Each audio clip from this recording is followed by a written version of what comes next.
This ancient book reveals what really happens after death in details. Where does one go after taking their last breath? Either does the self vanish into nothingness, or does it travel through portals that are beyond the grasp of humans? To the mystery of mysteries, I extend a warm welcome to you, soul traveler. Today, we will go into the Bardo Thodol, which is more commonly referred to as the Tibetan Book of the Dead in Western circles. This literature is considered to be among the most profound and mysterious texts in Tibetan Buddhism. Imagine for a moment that you have a guide who is there to accompany you through the most profound and mysterious periods of your existence. In this capacity, the Bardo Thodol is responsible. This is not merely a straightforward guide to the end of life, that much is certain. You can think of it as a map, a spiritual guide to what happens immediately after a person dies physically. Prepare yourselves, for we are going to traverse this portal together, decipher the messages it contains, and possibly gain a better understanding of what it means to be conscious of existence. Padmasambhava, a character in Tibetan Buddhism who is considered to be legendary and even mythical, is the one who first built the Bardo Thodol. It is generally agreed upon that he was the person who was responsible for bringing Buddhism to Tibet in the 8th century. He was born in India. According to Tibetan belief, he is revered as the Guru Rinpoche, which literally translates to precious master. On the other hand, Padmasambhava was not merely a monk. In addition to being a yogi who was a master of mystical techniques and esoteric teachings, he was also a very profound spiritual teacher. It was this master's desire to guide not only the living, but also the dead, offering them a route to emancipation even after they had taken their last breath, that gave birth to the Bardo Thodol, which was born out of that desire. Since he was a small child, Padmasambhava had tremendous mystical talents, which led to him being acknowledged as a Mahasiddha. A Mahasiddha is a figure who has acquired an extreme level of spiritual understanding, obtaining spiritual capabilities, also known as siddhis, which are regarded miraculous experiences. King Trisingh Detsen, who aimed to unite the people of Tibet under a common belief system, sent an invitation to him to visit Tibet. His goal was to broaden the scope of Buddhism and to strengthen the country's spiritual foundation. During that historical period, Tibet was a region that was characterized by significant shamanic rituals and animist beliefs. These practices were deeply rooted in the Bon religion, which is the indigenous Tibetan spiritual practice. Despite the fact that this spiritual climate was diverse and sometimes chaotic, it caused difficulties for the propagation of Buddhism. When Padmasambhava arrived in Tibet, he was met with opposition from a variety of cultural and spiritual groups. Padmasambhava was able to tame the local deities and spirits of Bon traditions, which were resistant to Buddhism. He did this by utilizing his knowledge of magic and tantric ritualism. The incorporation of Bon deities and practices into Tibetan Buddhism was essential to the establishment of a spiritual basis that would persist for a long time. Consequently, Padmasambhava established the Samye Monastery, which is considered to be the first Buddhist monastery in Tibet. It was there that he began to disseminate profound teachings concerning the mind, reality, and the cycle of existence known as samsara. There is a belief in Tibetan Buddhism that death is not the end, but rather a transitional condition, a time of opening to the potential of spiritual liberation. This belief is based on the idea that death is not the end. At the time of death, Padmasambhava had the realization that the mind enters a unique state. In this state, the mind is liberated from the distractions of the physical body, and it becomes more sensitive to the ultimate truth. Despite the fact that he was aware that this was a one-of-a-kind opportunity for emancipation, he was also aware that the majority of people, when they pass away, are wrapped up in illusions and worries that prevent them from experiencing this potential. For the purpose of preparing the mind for the bardos, which are the transitory stages that occur after death, his objective was to design a garden that could be recited by those who were there throughout the dying process, or even studied by individuals who were still alive. To put it simply, he desired to alleviate pain and open paths to enlightenment, especially in situations where everything appears to be unclear and being destroyed. The Bardo Thodol methodology is built on the foundation of compassion. He was also aware that many people might not be able to attain enlightenment throughout their lifetimes.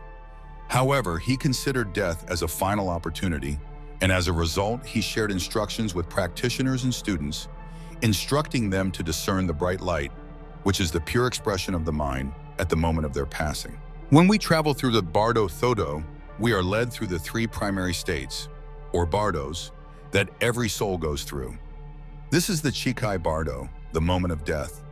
While in the Chikai Bardo, the soul goes through the process of experiencing death itself.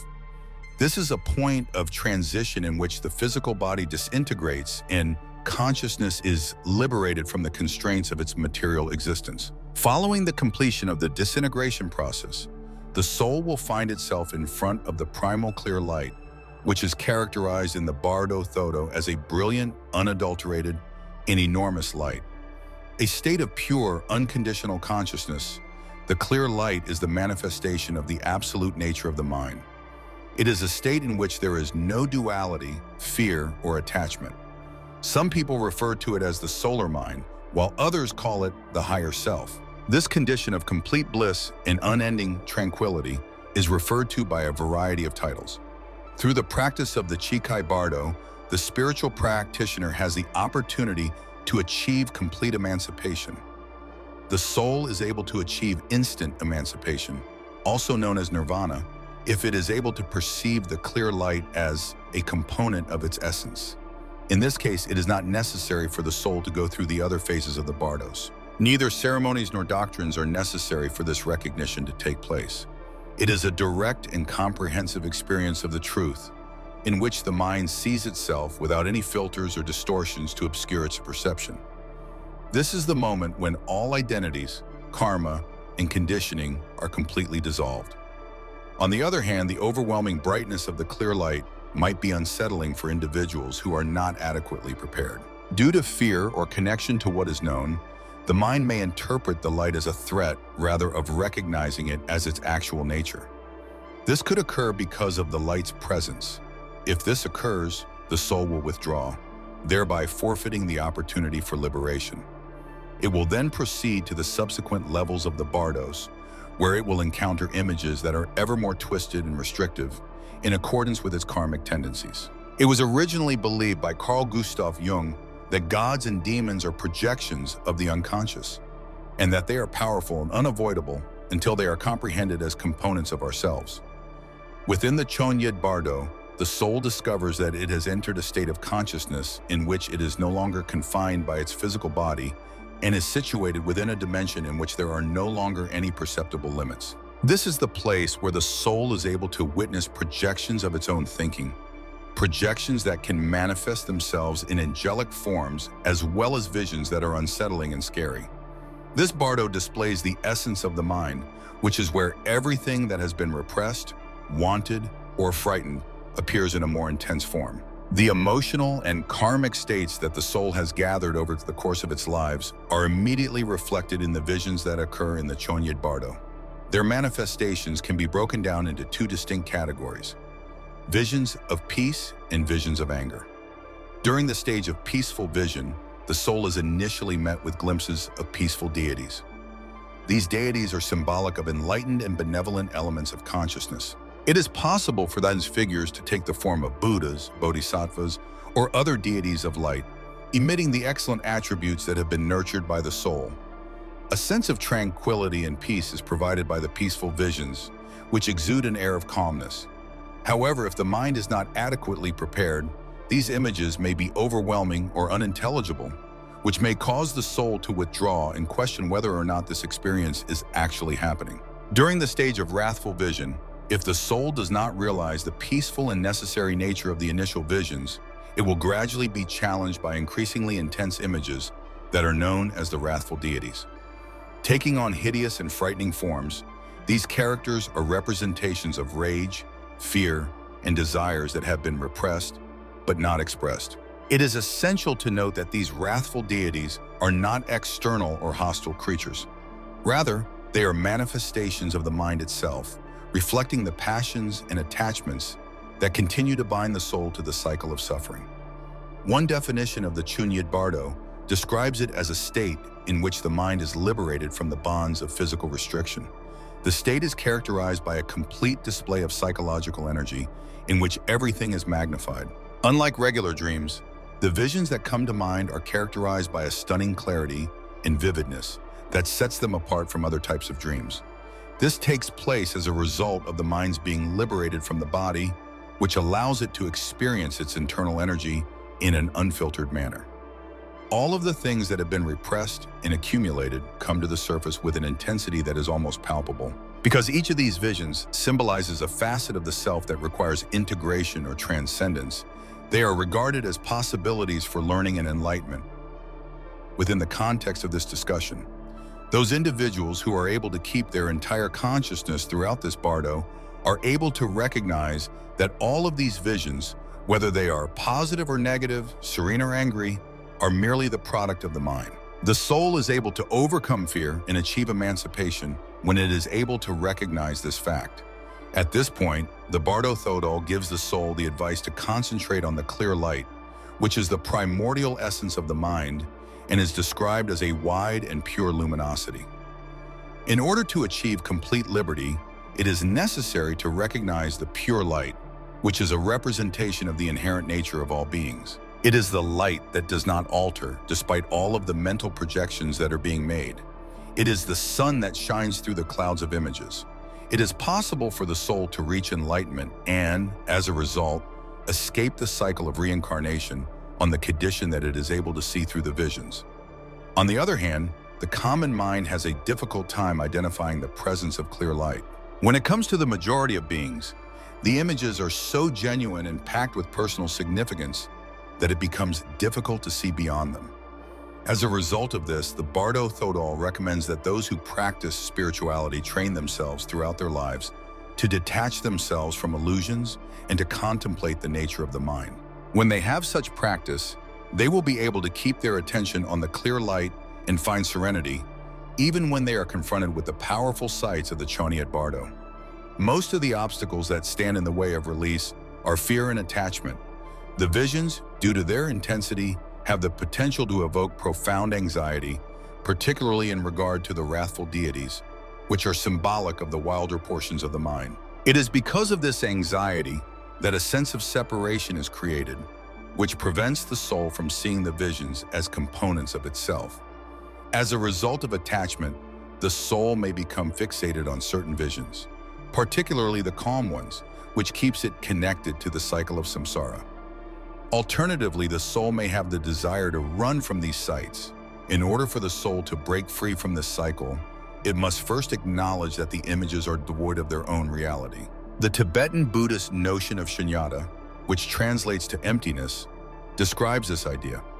The mind that remembers nothingness throughout the chani, it Bardo is able to witness all images, but it does not become attached to them. Instead, it recognizes them as merely fleeting representations of its own nature. Therefore, the experience of the Choniat Bardo is not a form of retribution or pointless suffering. Rather, it is a moment of revelation in which the soul is confronted by the mirror of its own thinking. The purpose of this test is to differentiate between individuals who are prepared for liberation and those who still require rebirth in order to further their education. 3. The Siddha Bardo, also known as rebirth. In the Siddha Bardo, which is the final stage, the soul is confronted with a key moment, the choosing of its next body. This choice is influenced by the collected energy of your acts, thoughts, and intentions, which is what we refer to as karma. What we bring with us on this voyage is what will determine where we go next. It is as if the entire journey that came before this one has been leading up to this point. Before entering this bardo, the soul has previously been through the process of dissolution in the Chikai Bardo and has confronted its own projections and illusions in the Choniat Bardo. Now it finds itself in a state of increased psychic density where the urge for rebirth is intensified. This desire is fueled by anxieties and attachments that have not yet been conquered. According to the teachings of Tibetan Buddhism, this desire is what drives the soul to endeavor to find a new body and a new way of being in the world. Over the course of the Siddha Bardo, one's consciousness is shaped by karmic tendencies, which might be thought of as subtle imprints left behind by acts from previous lifetimes. The soul is drawn into situations and events that are a reflection of its inner state by these marks, which act as magnetic forces. In the event that this soul, for instance, contains a considerable deal of terror, that fear may lead it to a rebirth where it will be confronted with the same feelings that it initially experienced. In a similar manner, overwhelming desires and emotions that are not under control generate a vortex of energy that determines the pattern of life that the soul will experience in the subsequent cycle. The soul goes through a sequence of visions that are connected to the process of rebirth when it is under the influence of the Siddha Bardo. These visions frequently involve depictions of couples married to one another, which serves as a metaphor for the birth of a new life. Unconsciously directed by emotional proclivities and karmic impulses, the soul is prompted to select a new body in this stage of the process for the soul. According to a number of descriptions, the Bardo Thodol says that the soul need to keep a condition of detachment and lucidity, regardless of whether or not it is viewing these visions. Not until then will it be able to avoid being mindlessly pushed into a rebirth that is not desirable. One last opportunity for transcending is provided by the Siddha Bardo to those individuals who are able to maintain a state of serenity and detachment. There is still the opportunity of not being reborn, of selecting the route that leads to emancipation. It is the intention of the spiritual practitioner to achieve this. They need to acknowledge these visions as expressions of their own mind, which are transient and empty in nature. This will prevent them from being reborn under the influence of delusions and attachments. During the course of the Siddha Bardo's experiences, consciousness experiences a powerful attraction to a new body. This is a process that, according to the Bardo Thodol, might be compared to a psychic storm. To put it another way, it is as if the desire to continue existing, to be once more, becomes impossible to resist. The decision to take on a new body is not one that is made actively. It takes place as a result of a profound intuitive call in which the qualities of the new rebirth are fashioned by the state of the mind. It is as if the next body were a reflection of what the mind of the soul needs to overcome or experience in order to be fulfilled. The Buddhist concept that every reincarnation is an opportunity for spiritual development is reflected in this process of choice as well. There is a strong correlation between the soul's karmic and spiritual development and the body that it will select to inhabit. On the other hand, a great number of people that fail to recognize this possibility, and as a result, they wind up being reborn in unfavorable circumstances, perpetuating their agony. On the other hand, those who are able to see past this illusion might be able to arrive to a state in which, rather than rebirth, they could be able to merge into the clear light, which is the ultimate nature of the mind. The Bardo Thodol asserts that the preparation for this final stage starts in the beginning of one's existence. When we take the time to reflect on the nature of our fears and desires while we are still living, we are able to become more conscious of the actions that determine our fate. The capacity for detachment is strengthened via the practice of spiritual activities such as meditation and thinking on death. These practices have the effect of assisting the mind in remaining unbound by the dramas that occur in the Siddha Bardo. As a result, the Siddha Bardo reveals a truth that is both straightforward and profound, that life and death are inextricably linked, and that the cycle of reincarnation is nothing more than an ongoing manifestation of our own decisions and views. When we liberate ourselves from attachments, we liberate ourselves from the cycle of rebirth and arrive at enlightenment, which is the state in which there is no longer any rebirth, since there is no longer the illusion of a fixed identity. The Bardo Thodol is not merely a religious literature or a compilation of esoteric beliefs. Rather, it is a device for gaining an understanding of oneself, a mirror for the mind, and a strategy for determining one's future. It teaches us that death is the big conclusion of the human tale, but it is also the gateway to fresh beginnings, a lesson that we may learn from. In the words of Ram Dass, there is only one issue that matters after you pass away, and that is the question of how much love you had. One way in which the Tibetan Book of the Dead encourages us to contemplate our own lives is by including this idea. Is it time for us to embark on the last journey? Are we up to the challenge of letting go of everything that we think we are? We might be able to not only get ready for death by reflecting on these lessons, but we might also learn how to live our lives to the fullest. Share this video with your friends and subscribe to the channel if you found that this journey into the unknown struck a chord with you. We would appreciate it if you could share with us in the comments what it is about life after death that most piques your interest. The journey to self-knowledge is a long one, and together we may investigate the most profound secrets of existence. You are appreciated for watching.